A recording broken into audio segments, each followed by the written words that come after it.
In this video, we would like to tackle the topic of learning goals. We will show you why you and your students both benefit from learning goals, what parts a learning goal always consists of, and how formulating learning goals by making use of the taxonomy of Anderson and Krathwohl works. We would like to start this video with two different perspectives associated with learning goals.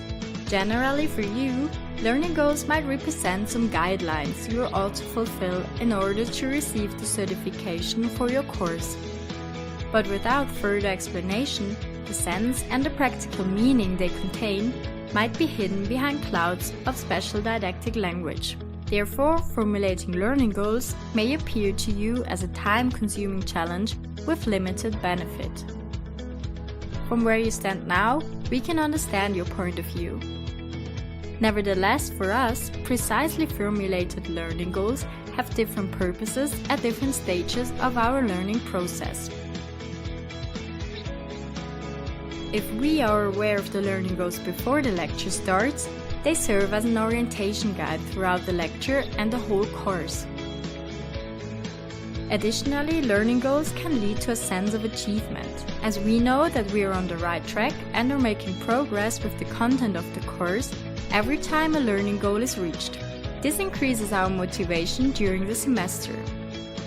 Learning goals also provide orientation and feedback during exam preparations. Firstly, they help us to evaluate the exam-relevant content out of the wealth of topics and materials, as they allow us to structure our materials and focus on these main topics first.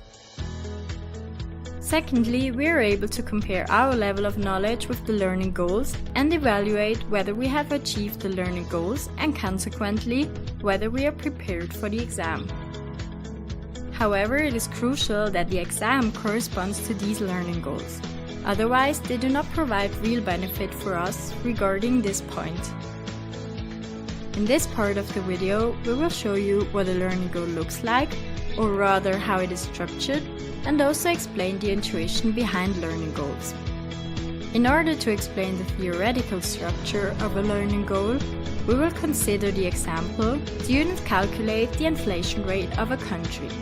As you can see, a learning goal consists of one single sentence with the same main parts as a normal sentence: noun, verb, and object. Now that you roughly know what a learning goal looks like, we will focus on the intuition behind them. Clearly defined learning goals provide the basis for designing and supporting a process of learning. Simply said, a learning goal is a sentence that contains all information about what students should have achieved at the end of a learning process. It is crucial to recognize and remember that the formulation of a learning goal is not the description of the learning activities, but the description of the outcomes of a certain process of learning. It may be useful to think of it as, after having achieved the learning goals, the learners are able to do something. Nevertheless, for us it is essential to have the assurance that the learning goals, as well as the content of lectures and tutorials, are matched with the main content of exams.